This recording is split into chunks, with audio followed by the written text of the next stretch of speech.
You're really helping a community of people that are looking at you now and find you as an inspiring person for them to take the chance. It doesn't see, their disability as a form of they cannot do things. Across who those brands choose to work with and stuff like that, I would say disability is still incredibly lacking in that. Mm-hmm. And especially when you then get into the more intersections of, disabled people of colour and queer disabled people, it becomes even less. She has been able to spread important messages around disability awareness, representation and self-love. Welcome, Sophie.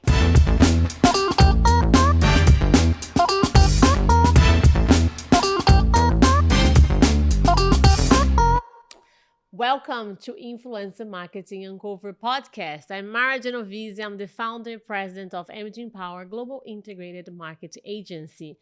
Today we have with us a real force to be reckoned with, a disabled and queer queen, as many described her, and we couldn't agree more. Sophia Butler has worked with Ep12 for a beautiful Bumble campaign, and we have the pleasure to receive her here at our studio in London today. And to lead this truly inspiring episode by my side is my dear Steph, our account director at Ep12. And I think this is her second time, so she's getting used to it. So welcome, Steph. Thank you so much for having me again, Mara. I'm very excited to be joining today's episode, as I've had the pleasure to work closely with Sophie over the last couple of years. She has been such an inspiring and relevant voice, and through big brands and collaborations such as Always, Triumph, and Bumble, she has been able to spread important messages around disability awareness, representation and self-love. Welcome, Sophie. Hi, thank you for having me. Thank you so much, Sophie, for being here. It's such a pleasure to meet you in person. I follow you. I've heard a lot of good things about you from the team that's been working with you. So thank you so much for making the time to be here today. Yeah, thank you for having me. I feel like it's long overdue. Yes, it's true. We've been trying to schedule this for a long time. Okay, so that's good that we are making this happen now. Yeah. Sophie, before we started, I think maybe it would be good if you tell the audience a little bit about you, about your story, and then getting, our audience to get to know you, and then we can just start your conversation, because you have such a beautiful story. You're such a great inspiration to so many people, but let's know better than yourself to tell your story to everyone that's listening to us today. Yeah, it's always funny when you do these kind of things and people are like, introduce yourself, what's your story? Yeah. And you go blank and you're like, who am I? I don't know. You have an existential crisis. But I'm Sophie Butler. So I sort of fell into this sort of influencer sort of marketing world. I had an accident when I was 21 and I became paralyzed at 21, and obviously just completely life-changing. And I kind of didn't really intend to go into influencing. It was kind of that era when I knew it was a thing, but it wasn't really widespread like it is now. I definitely didn't know how to get into it, but because I was going through that journey, I just used Instagram as a bit of a diary, and I would just kind of share what I was going through, coming out of rehab, going through physio and that sort of stuff, and sort of just sharing my journey of becoming disabled, but coming to terms with my life now and where was that going to take me, and then that kind of naturally sort of drove me in the direction of then sort of harboring a platform and working with brands and that sort of stuff. And it sounds like when you look at where I was from, in a hospital bed to where I am now, it's completely an insane story, but it happened very slowly over a few years. So it wasn't just a complete overnight thing. It was slowly sort of harboring an audience and slowly sort of getting recognized by brands and slowly sort of realizing who I was and what I wanted to do with that platform now. That's amazing. And when was it? 2017. So it'd be 6 years this year, yeah. So 6 years, but what you have achieved, as you're saying, for when you start, because as you're saying that you started very organically, right? Yeah. So there was not an intent to become an influencer, but was more okay, let me use this platform to tell my story, and as you said, as a director. Yeah. And then eventually that story became an inspirational story, and then when you saw that what you were sharing on social was engaging, inspiring, what did you feel? You felt okay, that's what I'm gonna do from now on, and that my story can help others. What did you feel when you saw that it was beyond just a social media diary for you? Yeah, it was kind of more really, I think, quite selfishly, like it felt really good for me personally as an Yes, of individual, course. because I was like, I came out of hospital, I felt really quite isolated. I had like a really good support network of friends and family, but even though, because of what I was going through was so unique and not many people go through it, I kind of felt like no one understands me. Like, no one's hearing what I'm going through. So to kind of have that response of people who were also going through it and found comfort in what I was posting, but also people who didn't understand it but took the time to try by engaging through posts and just being like, we're here, we're, you know, supporting you in your journey and whatever, that made me feel sort of really good. And it kind of really gave me a lot of encouragement to kind of keep pushing further and further in sort of my journey and stuff. But then when I realized that it was also inspiring other people and really helping other people, I kind of thought, well, I was like, oh, but this is not just a one-way street of like helping me, it also helps other people as well, which was just, you know, an amazing bonus, and it's probably like one of the most rewarding things to like get out of it, even like to this day.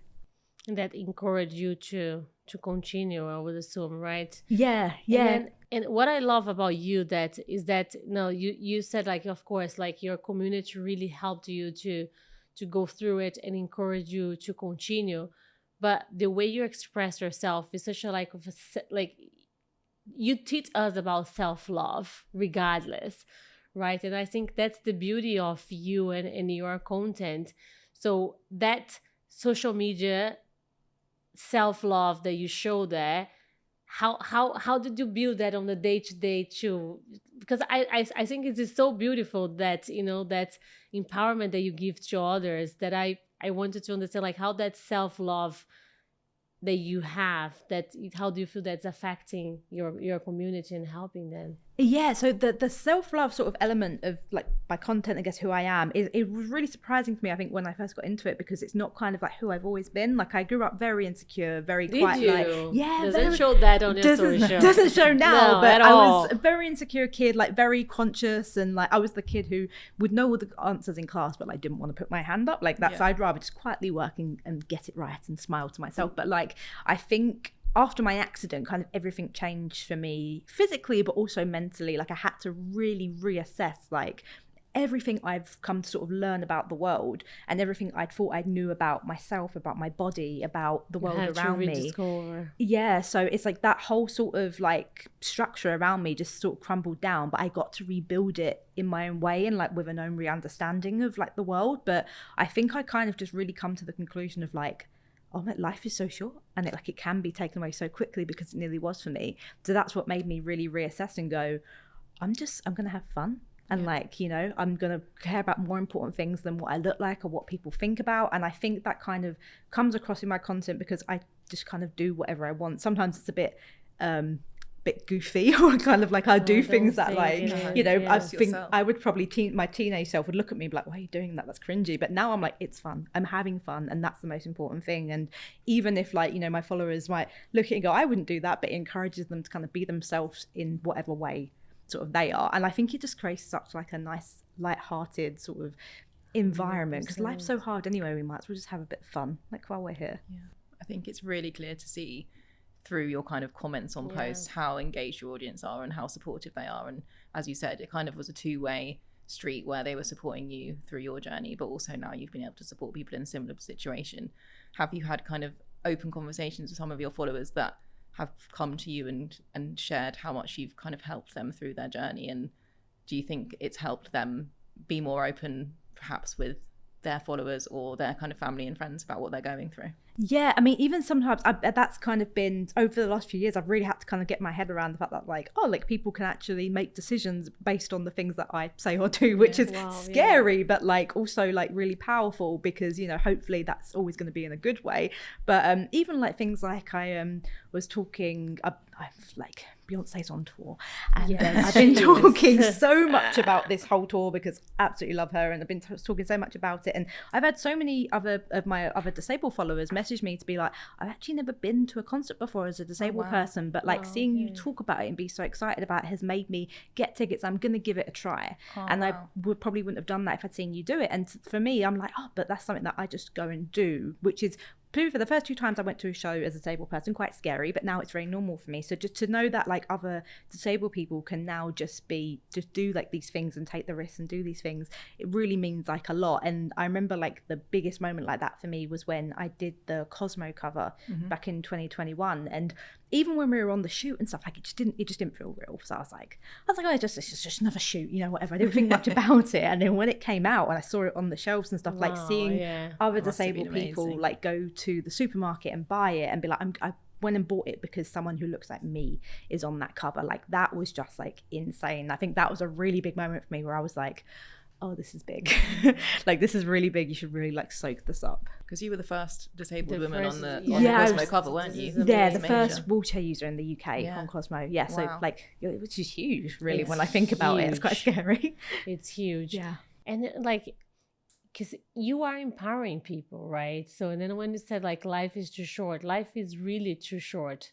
And I think through your stories, everything put on a perspective. And then did you feel like you found your purpose now in terms of like what happened and now how you are empowering others with your word? And because as Steph said, so you're engaging with like a dimension that I said about the Beyonce concert that, you know, like this is amazing, right? So you're really helping a community of people that are looking at you now and find you as an inspiring person for them to take the chance. It doesn't see, you know, their disability as a form of they cannot do things. Yeah, and I think I've really kind of had to come to terms with that over like the last few years, over 6 years, because it's not just like you suddenly, oh, I have responsibility now. Like that's how it feels. Yeah. So it's kind of been very like a bit like, what is the word? Maybe a bit anxiety inducing, thinking that like, oh, I've got to be careful of everything that I say and everything that I do. And, you know, and I think I've really got to a place where I can kind of be like, okay, I do have a platform and the things that I say have influence, so I'm mindful of what I say and what I do and how I say it, but also I kind of really remember that I'm just an individual also going through a lot of things, sometimes for the first time as well, like every now and then.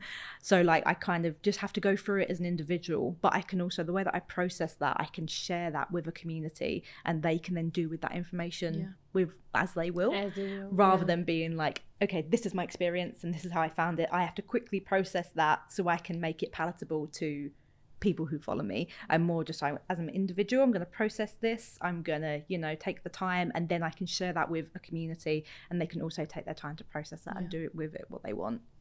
And Instagram and YouTube, so you have both? Yeah, Instagram, YouTube and TikTok as well.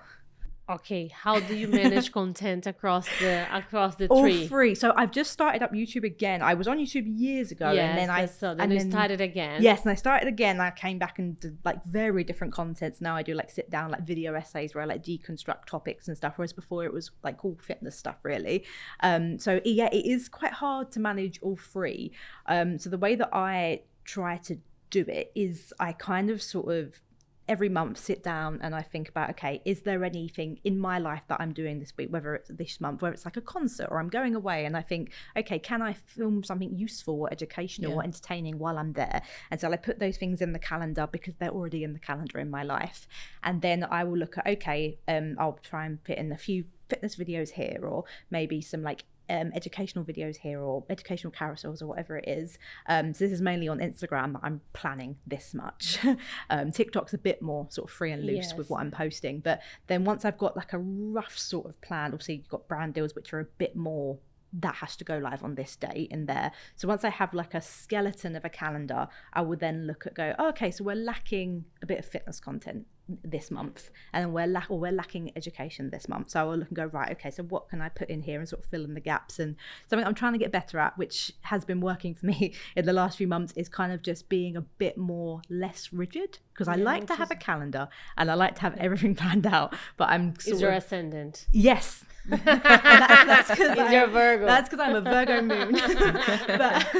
but yeah, I'm trying to get a bit better of like leaving a little bit of space here, so if something funny happens I can film a reel and upload it, and it comes across. I'm trying to allow my personality to come across a bit more, but it's hard to manage all of that stuff. Manage all of But Instagram is still your main main platform. Your main platform. And like, but every content you think about the storytelling, the creative, for or most, sometimes can be more like today I wanted to talk about this, and it just go live? Yeah, so for some things like that, to say if something happens in the news and it kind of evokes a response in me personally, I'll go, okay, I feel like I want to talk about this, and I feel like something I love to do is deconstruct topics. So if something happens in the news, I can like look at it and go, right, this is what I want to say. So then I'll get in my notes app and then literally just bullet point, what do I want to say? How do I want to present that? And then, so those things are more reactive where something's happening. But for most other stuff, I kind of like to have like a skeleton plan, because I think my brain works in a way of, if I don't have a plan, I'll do nothing. Right. It's kind of like I have to have a calendar or my brain will go, we're not doing anything. Yeah, because I was just thinking about how you were kind of plotting out your calendar and you're saying, what have you got planned that month? What can you create content around it? I think your Amsterdam content was amazing, because you, I guess, did a viewpoint from someone that needed to look at how they were going to get around Amsterdam from an accessibility point of view. And I can imagine that was really helpful for your followers from an education point of view. I guess thinking back to what you're saying about the Beyonce concert, people probably are scared to go away because they're not sure how to plan that trip. So I think that kind of content is, for me, when I was looking at your feed, was really standing out as something that I think would be very educational and benefit your audience. Did you get a good reaction to that? Yeah, very good. I mean, with that sort of stuff, I think is just so interesting to see, because I think a lot of people as well, something that I always try to bear in mind is there are probably a lot of people who maybe have not even thought about disability and travel because they don't see it. So if you don't see it, to be fair, you can't blame people for not having ever thought about it, because to be fair, that's who I was before I became disabled. So there is a whole notes app in my phone of Amsterdam like this is what you're going to film and whatever. Yeah, so the Amsterdam trip, so I think it's like a really kind of educating. Yeah, that's what I try to do. So that they can do it as well. Yeah, but I like it to be educating, but in a way that you can actually sort of take it in and see it physically be done. So you can actually film yourself and be like, this is me doing it, this is how you do it. Because I think sometimes until you physically see someone like you doing it, then you can't imagine yourself doing it. And also as well, I don't like to overwhelm people with a load of emotions. If you just write a list of, okay, this is what you do, and it's just like a whole list, I'd rather keep it fun, keep it light, and like just physically show people rather than tell them. And be very authentic, right? Without like showing you're doing, but in an authentic way that can inspire. And like, do you think because like, of course, like disability and do you think that you talk about it on your content, about your story? Do you think you have enough voice on social that talk about the subjective? For disability in particular, yes. Yeah, I think disability it's one of those areas where, I mean, I think with representation across social media, I think what's so great about social media is it's the individual creating it. So it's normally you end up harboring such great communities because you seek out people who look like you and who you want to follow. So that's why communities are so good on social media. But across, like, you know, who those brands choose to work with and stuff like that, I would say disability is still like incredibly lacking in that. And especially when you then get into the more intersections of, you know, disabled people of color and queer disabled people, it becomes like even less. So I know that, like, even as a disabled person, representation, I don't often feel represented across the board, but I can imagine if you're a Black disabled person, it's, you know, the window of representation is even smaller. So I do feel like disability is one of those areas where it's still really lacking. And I often see it when I look at campaigns and stuff. And I'm so fortunate that, like, I've worked with so many amazing brands, but I still look at so many campaigns and I think, and I think I know a disabled influencer who'd be great for that. And I'm looking at campaigns, I'm thinking, you know, there's so many influencers that I can see working in these campaigns, disabled creators who I think would be so great for it. And I'm like, why are these creators not getting called up for these opportunities? I guess with that in mind, what would your advice be to brands, the brands that want to make sure that they have diversity in their campaigns, but also making sure that they're authentically speaking to, I guess, audience members that may be disabled and making sure they don't feel alienated? Yeah, I think the biggest advice, really, if you really want it to be authentic, is just to follow more disabled people, like, naturally, because I think, you know, the more disabled people you follow, the more it's going to be exposed on your feed. So then when you get a campaign when it comes up through, you know, through the brand, you will then go, oh, well, this creator would naturally fit great into this, because they're already in your head, just like you do with all other, you know, creators. You naturally follow them, so they're in your brain when the campaign comes up to the office. So I think that across the board with disability, and also, like, don't be afraid afraid to do it. I think so I many agree. brands are, whether it's like for a shoot, they're like, oh, I don't know whether that would work because she's got access needs or they have access needs. Just ask.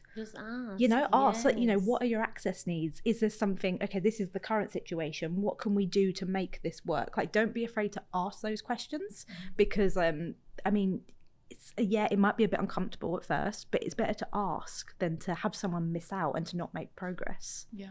And then, like, when you say, like, as you said, like, it's better ask.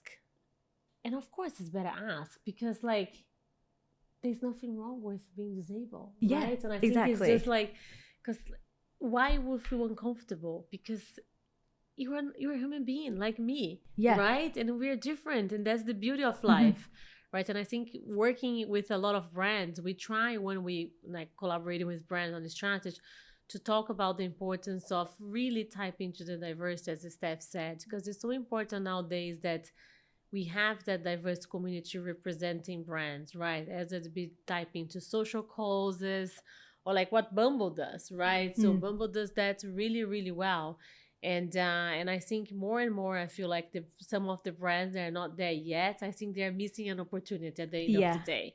I don't think it's just like, or they're not being, and as I said, you need to go and try, right? And then do it for the first time. And then I think it doesn't look good for a brand that does not type into the diversity. And I think more and more brands need to understand that, you know, like we as a consumer, we're looking to engage with brands that show diverse, right? Yeah, exactly. And I think from like the brand perspective, because I think of things from the, you know, the representative perspective, yes. But then from the brand perspective, because obviously that's, you know, the brand's job is to you know, to work with this influencer in it for it to be successful as possible, hopefully.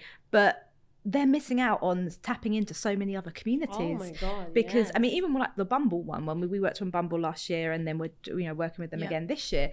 I had so many obviously of my followers being like, oh, you know, I've been too scared to use dating apps as a disabled person, but you know, they'd gone ahead and they used them and they downloaded them, you know, which is really great. And like, it's just, you're missing out on all of those. You don't realize like how you as a brand, you can really like tap into these communities, you know, and it can really work really well and really authentically if you do it authentically. You can't just go, okay, we need to look, you know, like we're representing people, so what's the easiest way to do that? You know, you need to do it properly.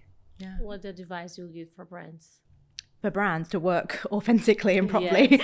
I think talk with your creators and know them. So I know that when we worked on the Bumble campaign, I think when we got the brief through, I looked at it and I think it required me to go in like a few locations in London, and I looked at it and I turned to my management and I said like, they're too far apart. Like, as a disabled person, I would never travel there in London all in one day. So we came back to you and we said that, and then you and the brand were like, oh, okay, yeah, obviously that makes sense, let's readjust.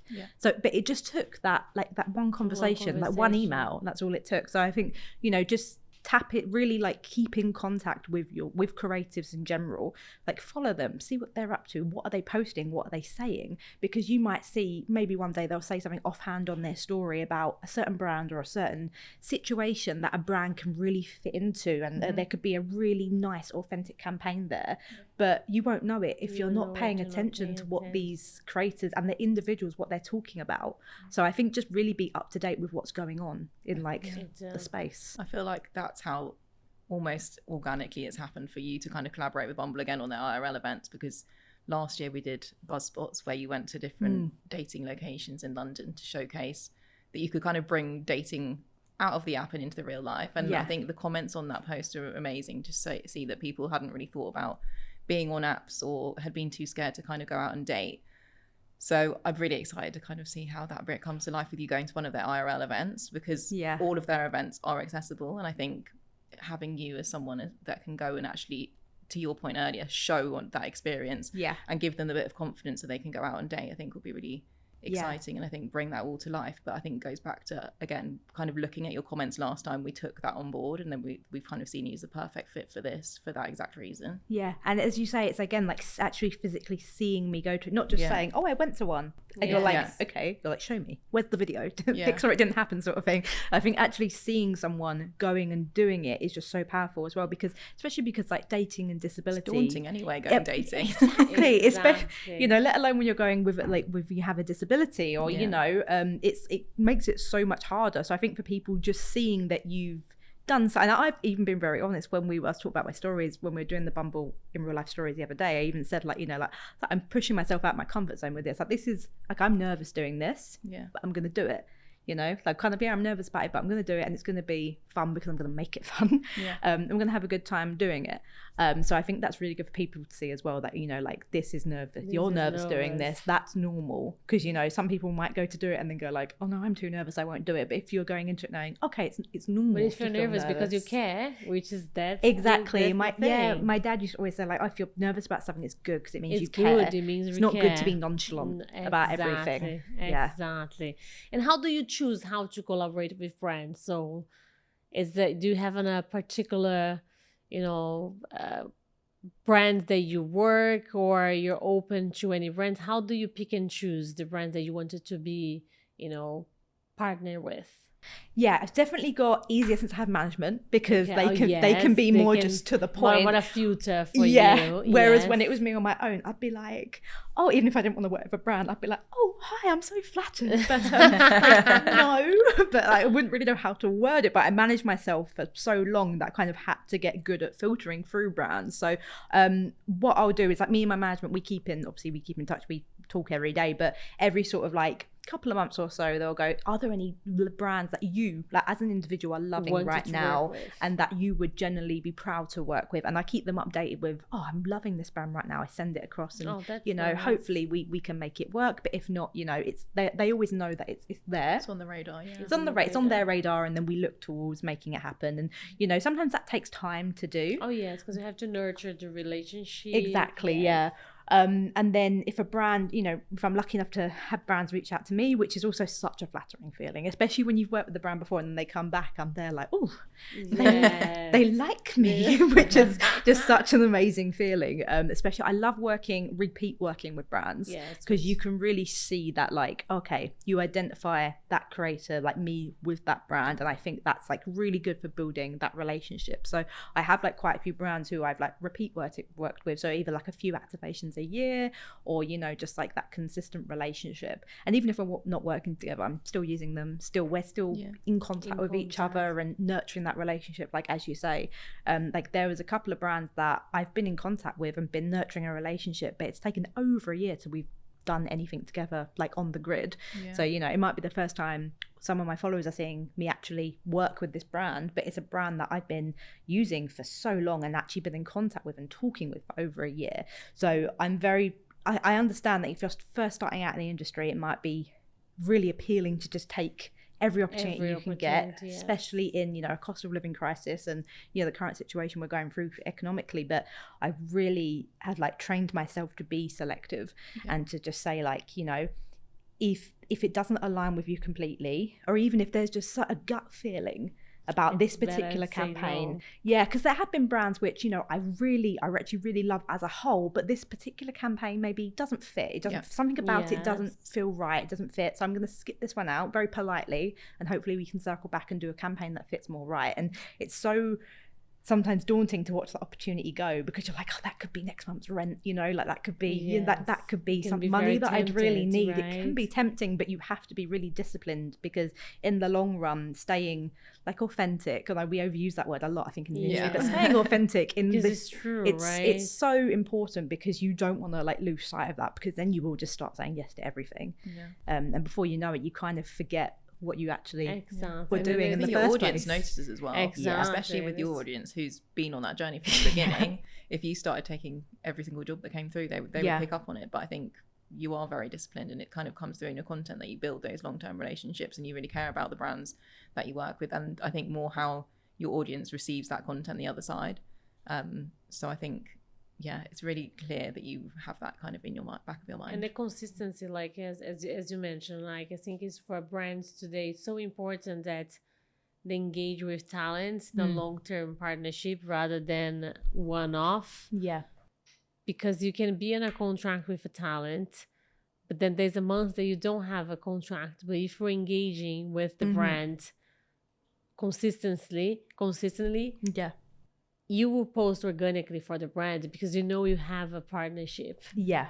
That sometimes it's a paid collab, sometimes it is not. Yeah. But that is the beauty of nurturing a relationship, because you're gonna be promoting the product regardless, because you have that connection with the brand. And I think more and more, because like if you think about a few years ago, influencers, they would take every opportunity that will come in through the email, because no one knew like what actually is this. Yeah. Right? Is this something that's gonna last, or is just a momentum? But then eventually brands will stop. So I think everyone was like creators and talents was, engaging with any opportunity.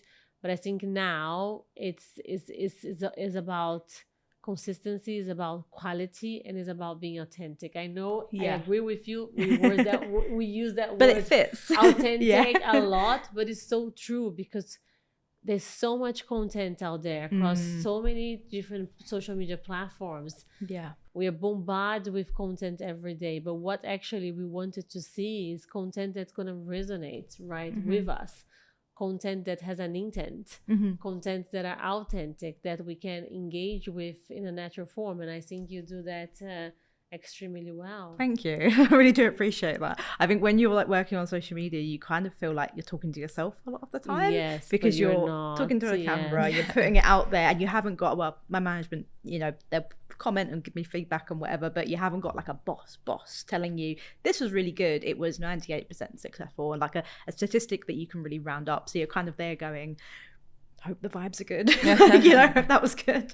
And what do you have, like a dream, like, an intent, because of the community that you have, as we were speaking at the beginning, that your self-love, the way you empower your community and the people that are following you, it's such an inspirational story, like that show us that no matter what, if you're alive, just make the most of it, because life is too short.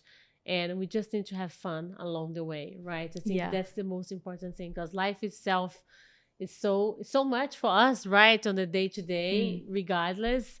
And I think you pass that message that let's live the life we have now, because that's the present moment, because we don't know what's going to happen tomorrow.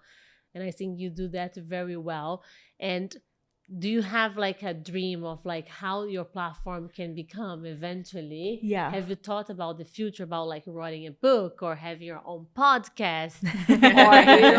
Or, because I think like on my perspective, knowing you now, especially in person, I think there's so much you can do for others, not just others with disability, but even for us, right? Like to listen to your story, put things in a perspective completely. Right? Because sometimes we complain for things, and then you see you like doing everything that you're doing, and you go like, hey, wait a second, why am I complaining about that? What I'm saying that this is not possible. And then there's someone that's shown me that everything is possible if you wanted to.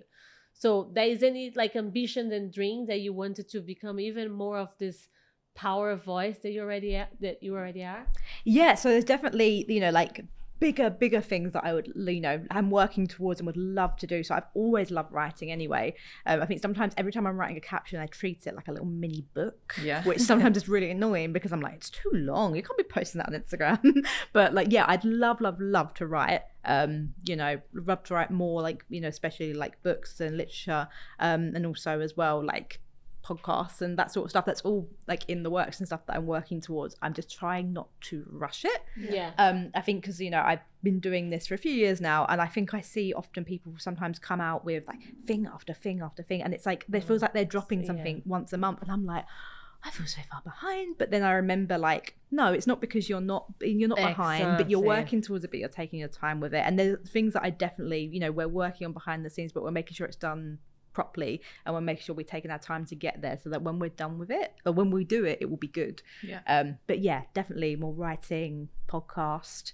Would love to just create more joy in like everything that I do. I think spend so much of life being serious. I'd love to just bring a little bit of joy to everything that we're doing. Social media, influence marketing, right? How do you see this in the future, especially now when you talk about AI ChatGPT loads, Yeah. right? Because this is like it's changed really quickly. Yep. And then now more than ever, everyone is talking about AI, how this is gonna transform social media.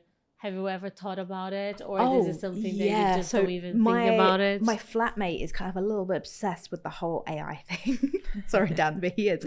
So we talk about it a lot as well, and he works in social media, but on the other side of things. So we talk about it a lot, and I admit I'm very anti-AI. It took me we've got an Alexa in our flat, and I was like, I don't like her, I don't trust her. But yeah, I think it has its time and its place, and obviously technology is moving so rapidly.